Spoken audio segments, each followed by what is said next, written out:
suis Niki Verne, j'ai 26 ans, donc je suis traiteur en Madheti. Je suis arrivé à un moment où j'ai voulu développer mon activité, toujours dans la même ligne de conduite, c'est-à-dire nos produits locaux.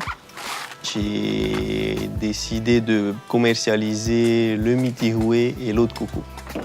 Au début de mon activité, on achetait en moyenne 150 bouteilles mitihoué au mois.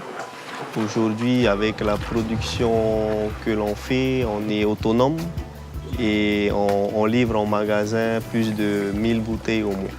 La filière mitihoué a toujours été d'actualité.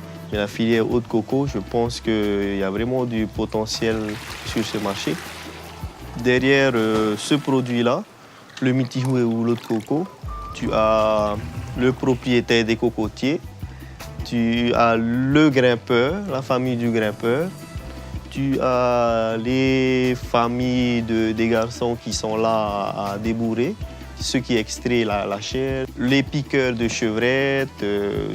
Si tu achètes ton produit en te disant que derrière, il y a toute une filière, plusieurs familles que tu nourris, voilà, c'est consommé local.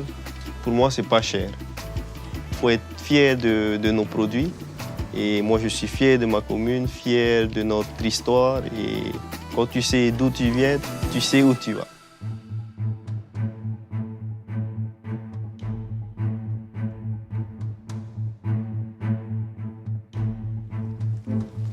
Je suis Manihi Andri Amiali. J'ai une formation de technicien supérieur en Kiabi, qualité en industrie agroalimentaire et bio-industrie. Et je travaille à la direction de l'agriculture, à la cellule de recherche et d'innovation depuis environ 2 ans. Alors pour la fabrication du charbon de coco, première étape, tout d'abord, on récupère les coques chez différents producteurs, on va dire. On les sèche en les mettant au soleil pendant à peu près 1 à 2 journées, selon l'ensoleillement, selon la ventilation qu'il y a. Quand on a nos coques bien sèches, on les met dans un drôme, dans un fût. On les carbonise pendant un laps de temps d'environ une trentaine de minutes. Passé cette durée, on étouffe le feu en le fermant avec le couvercle pour arrêter la carbonisation. C'est important de l'arrêter assez rapidement pour ne pas se retrouver avec des cendres à la fin. Pour se retrouver vraiment avec des coques, pas avec des cendres. Avec les cendres, on ne fait plus rien avec. Après l'étape de combustion, on retire les coques carbonisées, qui vont être ensuite broyées pour obtenir des sortes de grains de charbon. Après avoir obtenu les grains de charbon, on va lier le tout. C'est-à-dire qu'on va mélanger les grains de charbon avec de l'eau et de l'amidon cuit. Alors une fois le mélange sec, on le passe ensuite dans une compacteuse dont on obtiendra ensuite les briquettes. Il faut ensuite les ressécher pendant 1 à 2 jours au soleil pour qu'elles deviennent vraiment du charbon. Du charbon utilisable en barbecue, etc. Cette démarche de projet de charbon de coco peut ouvrir une filière de valorisation de la noix de coco. Je prends l'exemple d'un producteur de copra dans les Tuamotu.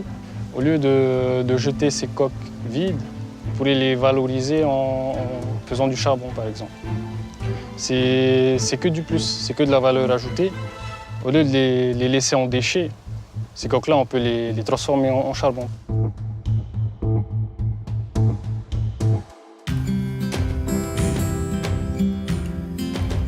Je suis Francis Vaugnin, je suis agent de la direction de l'agriculture et je suis plus particulièrement chargé des questions d'agrotransformation. Une de nos missions, c'est d'amener une certaine assistance technique vis-à-vis des porteurs de projets et même d'un transfert de technologie. C'est-à-dire que quelqu'un va venir, il a un produit fini en tête, notamment l'huile vierge de coco, et nous, on préconise certains procédés techniques. On peut lui définir un petit peu le matériel technique à mettre en place, le matériel de transformation. Et on peut même aller jusqu'à, une fois que lui, il a réceptionné ces machines, faire la mise en route de son unité. Même d'aller jusqu'à une fabrication de petits échantillons commerciaux. Pour moi, je classerai les procédés en 2 catégories bien distinctes. On a la voie humide, c'est-à-dire qu'on va râper le coco, on va presser et tout part du lait de coco. À côté de ça, on a la voie sèche, c'est-à-dire qu'on va râper le coco. Une fois qu'on a obtenu la râpure, on va sécher le coco et on presse à l'aide d'une presse un peu spéciale que les professionnels appellent un expeller. Et on va obtenir une huile vierge. C'est le produit fini actuellement le plus vendu dans le monde. C'est ce qu'ils appellent l'huile vierge de coco à pression à froid. Il y a deux paramètres qu'il faut bien maîtriser. C'est le temps de séchage, la qualité du séchage. Et le deuxième paramètre, c'est l'acidité totale de son huile, titrable. Donc, ce sont deux analyses relativement faciles à faire, notamment la deuxième où on va s'appuyer sur un indicateur coloré pour nous permettre de déterminer cette acidité. Normalement, avec tous ces éléments-là, un promoteur privé, il sait à peu près où il va aller.